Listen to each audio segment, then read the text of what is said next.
Hola, soy Matías Palacios, fundador de Smart Placement, y hoy día te quiero hablar de cómo negociar tu salario.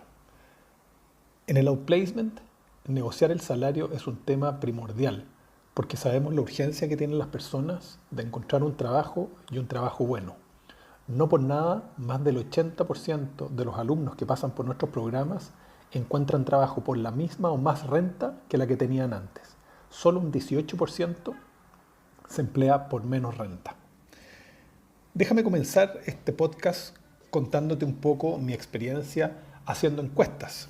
Hace varios años decidimos encuestar a personas naturales de la calle y a empresas por otro lado y preguntarle a las personas cuántas de ellas se atrevían a negociar la primera carta oferta que recibían. Esto era indistinto si la persona estaba cesante o estaba trabajando. La pregunta era cuánto se atrevían a negociar la primera carta oferta que recibían. Solo el 5% de las personas dijo que sí. Es decir, un 95% no se atrevía, sencillamente o aceptaba lo que le ofrecían o lo rechazaba. Y cuando fuimos a las empresas a preguntarle qué porcentaje de ellas estaba abierta a negociar la carta oferta si es que el candidato le tironeaba un poco, increíblemente el 80% dijo que sí. Entonces nos pareció muy sorprendente que solo el 5% de las personas se atreviera, pero el 80% de las empresas estuviera abierta a negociar, lo que no significa que se van a mover, pero al menos están abiertos. Y nos pusimos a indagar un poquito más y descubrimos que la principal razón era miedo. La gente tiene miedo de negociar. Tiene miedo a perder la oferta, tiene miedo a que sienta que está insultando a la contraparte, pero el miedo se pasa con práctica. A negociar se puede aprender y hay que practicar. A ver, algunos conceptos clave. La negociación es un proceso y no un acto o un evento. Negociar no significa recibir la carta oferta, pedir 50 o 100 mil pesos más y si lo conseguiste te fue bien y si no lo conseguiste te fue mal. La negociación es un proceso que comienza antes de recibir la carta oferta y termina después de aceptarla. Conceptualmente hablando, la negociación es una conversación que guía hacia un acuerdo. Nadie entra a una negociación a pelear o a discutir. Uno podrá terminar la negociación peleando o discutiendo si tomó un mal camino, pero nadie entra a pelear o a discutir. Uno tiene que entrar a una negociación en muy buena onda, con mucha flexibilidad y visualizando que todo va a funcionar bien y van a llegar a un acuerdo. Y también significa que uno tiene que estar abierto a ceder en sus peticiones. Una negociación siempre tiene riesgo, nunca es 100% segura. Grábense eso. Si ustedes deciden negociar, pueden pasar un montón de cosas. Las opciones son muy amplias, desde perderlo todo hasta ganarlo todo. Negociar es incómodo, es incierto, pero es tremendamente importante. Es muy relevante que se atrevan a negociar, porque el proceso vale la pena, aunque no consigan nada. El resultado es el resultado y el proceso es el proceso, son cosas distintas. El proceso de negociar vale mucho la pena. Normalmente los candidatos a nuevos trabajos dejan plata sobre la mesa porque se sienten tan agradecidos de haber recibido una oferta que no se atreven a negociarlo o creen que si la negocian la van a perder. Y finalmente es importante comentar que no van a conseguir nada en una negociación si no lo piden. Es bastante obvio lo que digo, pero como dice el dicho, guagua que no llora no mama. En mi opinión experta, ya con más de 6 años en la industria del outplacement, les podría decir que mi recomendación es que siempre hay que negociar, o casi siempre. ¿Cuándo no hay que negociar? Cuando reciben una oferta absolutamente increíble y más allá de lo que ustedes estaban esperando. Probablemente ese es un buen minuto para aceptarla sin poner ningún tipo de condición. Pero en general, lo que nosotros hemos visto es que las ofertas nunca son tan ridículamente buenas. Normalmente son un poco más bajo de lo que uno aspira. Y la primera razón de por qué siempre hay que negociar es porque no hace daño si lo hacen bien. Entiendan que uno no negocia peleando, discutiendo, uno lo tiene que hacer de buena manera, siendo creativo, flexible, abierto, simpático.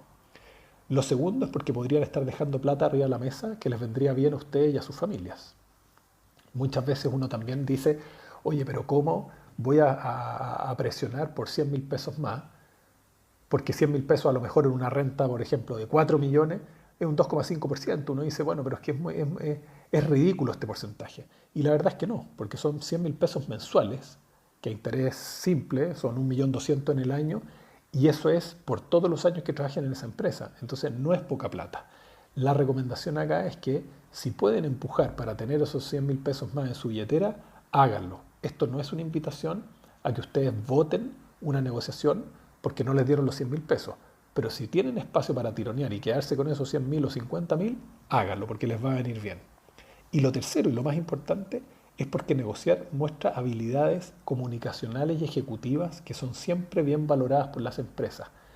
No creas que solamente las personas del área comercial tienen que negociar. El financiero tiene que negociar con los bancos, el comercial tiene que negociar con los clientes, el de compras tiene que negociar con los proveedores. En el fondo, todos tienen que negociar. ¿Ya? Internamente uno negocia plazos también con el jefe, entonces es una habilidad transversal que hay que desarrollar. Y si te da miedo y no sabes, tienes que practicar y leer para poder llegar a dominar el punto.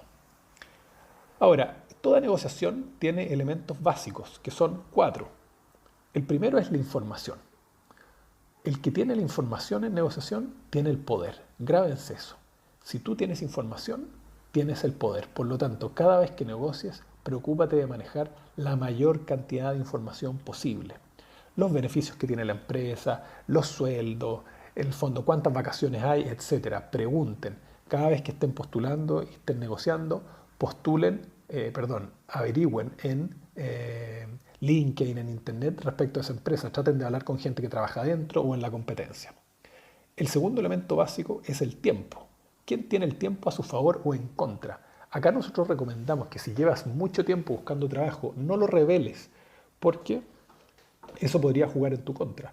Quizás sería mejor decir, mira, si por ejemplo llevas un año, decir, mira, los primeros meses ayudé a mi familia en un negocio o ayudé a algún amigo en un emprendimiento y ahora hace unos 4 o 5 meses estoy buscando trabajo ya más en serio, más formal, porque si das la sensación de que llevas demasiado tiempo, podrían quizá abusar en el tema de la renta y eso te resta posibilidades. Lo mismo trata de averiguar por el otro lado en la empresa, cuánto tiempo llevan ellos buscando la posición. Si están muy apurados, eso es una buena herramienta de negociación para ti. El tercer elemento básico es el poder. ¿Quién tiene más poder, tú o la empresa? La respuesta es depende, porque tú podrías tener 2 ofertas en la misma semana y eso cambia tu poder negociador. O la empresa podría tener más poder por X, Y o Z razones. Entonces, fijarse bien quién tiene más poder en el proceso de negociación. Y finalmente, el cuarto elemento básico es la actitud. Para mí este es el punto más importante. Hay que negociar en buena onda. ¿Ya? Olvídense de negociar a lo duro, con esos típicos juegos que enseñaban en los años 90 o 2000, que eran el bueno y el malo, tipo gángster. Ya no existe. Hoy día, si tú quieres sacar lo mejor de la contraparte, tienes que ser buena onda, tienes que estar cerca. Fíjense, es lo mismo que los jefes a la antigua, yo que soy generación X, los jefes antiguamente se imponían un poco por el terror y era como, da gracias que tienes trabajo y tienes que quedarte hasta tarde. Hoy día ese verso no funciona con las personas. Hoy día uno tiene que ser mucho más cariñoso con sus equipos, mucho más condescendiente, darle algunas regalías, pagarle el Uber para que se vayan si quieren que trabaje hasta tarde, comprarles pizza, qué sé yo. Darles en el fondo un poco más de cariño para que la persona entregue lo mejor de sí. Y lo mismo ocurre en el mundo de la negociación. Ahora, existen 2 estrategias de negociación, las típicas, en el fondo, las estrategias madre. Una es la negociación distributiva y la otra es la negociación integrativa. La negociación distributiva es la que divide un número limitado de beneficios entre las partes. Es la típica negociación binaria. Yo gano, tú pierdes. Entonces, por ejemplo, si tú querías ganar 2,5 millones y la empresa te ofreció 2 millones, una negociación distributiva sería, mira, yo no puedo trabajar por menos de 2 millones y ese es mi punto final. Y la empresa te podría decir, lamentablemente no podemos pagar más de 2 millones y por lo tanto no vamos a llegar a acuerdo. Perfecto, entonces no llegamos a acuerdo, lo dejamos hasta acá. Los dos se mantuvieron en sus posiciones y no se fijaron en los intereses, que era realmente que ellos te querían a ti y tú querías trabajar probablemente en esa empresa. Mucho mejor es tener una negociación Bueno, perdonen, y para cerrar el tema de la distributiva, ¿con quién uno negocia distributivamente? Normalmente con alguien con el cual no va a establecer relaciones de largo plazo. Por ejemplo, cuando te vas a comprar un auto. Tú a ese vendedor lo vas a ver en esa oportunidad, no lo vas a volver a ver. Entonces lo que quieres hacer es sacar la mayor tajada para ti. O cuando estás de vacaciones, qué sé yo, en el Caribe, y se te acerca algún artesano en la playa y te venden esas pinturas o esa artesanía, los tipos parten cobrándote un montón de plata y si tú les negocias al final puedes pagarle muy poco, pero lo haces sin remordimiento, porque no hay relación de largo plazo, tú no estás estableciendo un vínculo con ellos. Por lo tanto, hay ciertas ocasiones donde uno podría negociar distributivamente. La negociación integrativa es la que aumenta el tamaño o en el fondo el pool de los beneficios entre las partes. Por ejemplo, volviendo al ejemplo de los 2,5 millones, si tú querías ganar ese dinero y te ofrecen 2, en vez de decir, mira, yo por menos de 2,5 no me muevo, tú puedes decir, mira, ¿qué te parece que compartamos la diferencia?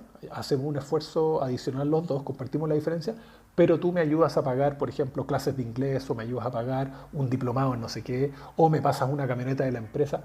Le ingresas y le agregas nuevos elementos a la negociación. Por lo tanto, dividen las partes pero de una torta más grande. Esa es la negociación que se centra en los intereses y no en las posiciones. Ahora, ¿qué factores hay que considerar a la hora de negociar? Lo primero es tu trayectoria y experiencia, y aquí hay una relación lineal. Es decir, a mayor trayectoria, mayor experiencia, especialmente en algún rubro específico, mayor poder negociador.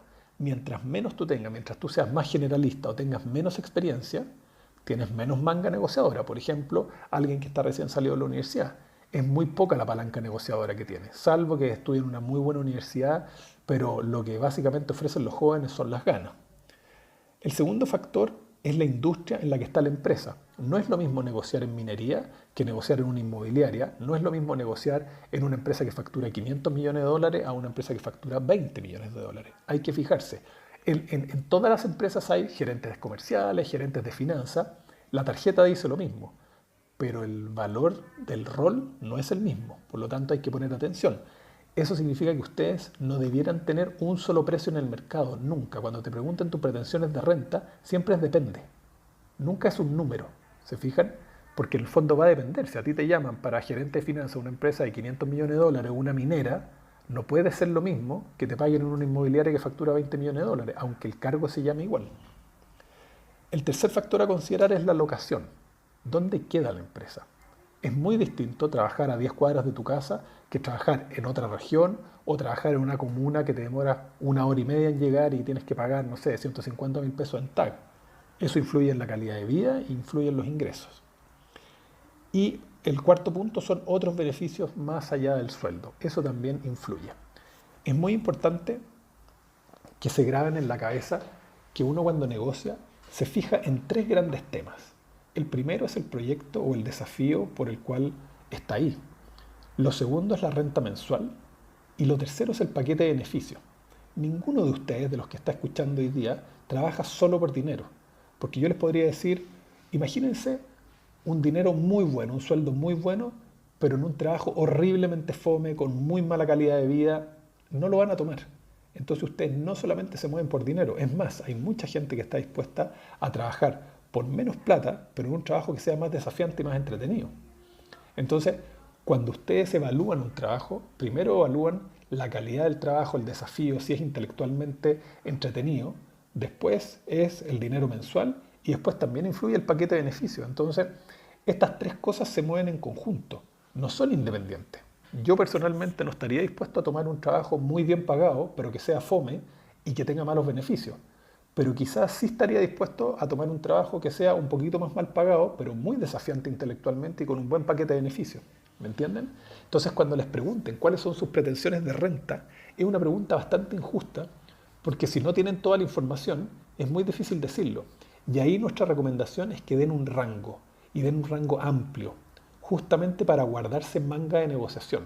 Si ustedes, por ejemplo, quieren ganar 2,5 millones, digan entre 2 y 3, porque todavía no saben las condiciones de la empresa. Es distinto la empresa que te paga 14 sueldos garantizados, o que te pasan un auto, o que te dan 20 días de vacaciones, a una empresa que no tiene ni siquiera reajuste por IPC. ¿me entienden?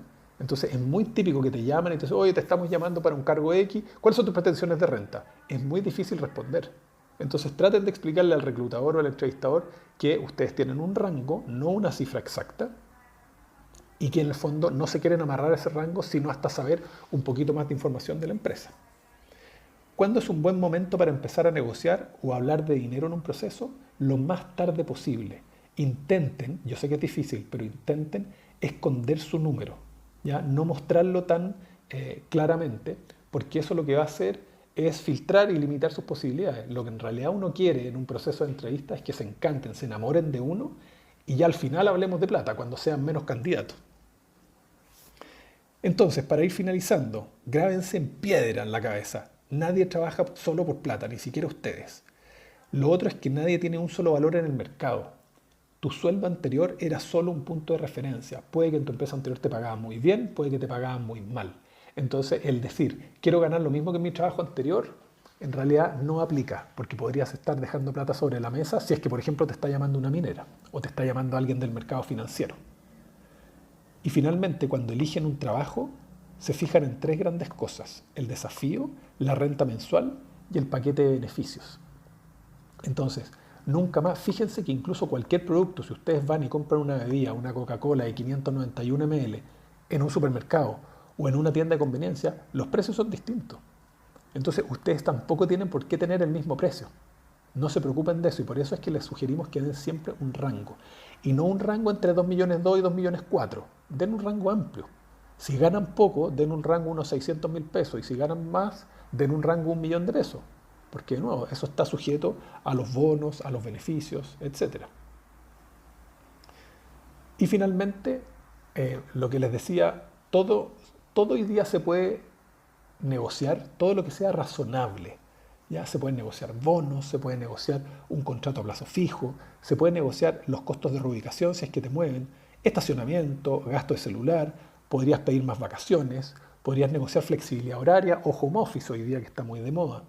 Todo lo que tiene que ver con desarrollo profesional, clases de inglés, de francés, MBA, diplomado, lo que tú quieras, un crédito blando, por ejemplo, pedirle dinero a la empresa sin interés para hacer alguna mejora en tu casa o cambiar el auto. Se pueden negociar días administrativos para que tengas la libertad de ir a ver a tus hijos cuando tengan cosas en el colegio. Se pueden negociar acciones o stock options, ajustes salariales anticipados. Por ejemplo, si te toca viajar, podrías negociar que te paguen un pasaje en business después de cierta cantidad de horas arriba del avión. Auto de la empresa si es que eres una persona que tiene que estar mucho en terreno, o bien los gastos de tu auto. Días compensatorios, por ejemplo, por viajes, si es que te toca viajar y llegas el fin de semana, que esos días del fin de semana te los compensen en la semana. Se puede negociar indemnizaciones sin tope en años, sin tope en monto, outplacement, eventualmente si es que los echan, etcétera. Todo lo que tenga razonabilidad. Y sí les sugiero que las condiciones, que negocien sus condiciones de salida al momento de entrar. Porque esto funciona igual que los matrimonios. La gente me dice, oye, pero es como feo cuando uno está cerrando un acuerdo para entrar a una empresa, negociar las condiciones de salida. Y yo lo que yo les digo es, pero cuando tú te casaste, tú también negociaste las condiciones del régimen conyugal con tu mujer antes de separarte. Tú tuviste que elegir si era separación de bienes, el que todos se lo reparten o la participación en los gananciales. Entonces aquí sucede lo mismo. Hay que negociar cuando uno está en buena onda y no negociar en mala onda. Espero que te haya gustado este podcast de negociación. Cualquier cosa o duda que tengas me puedes ubicar en LinkedIn. Te mando un abrazo y mucha suerte en tu próxima negociación.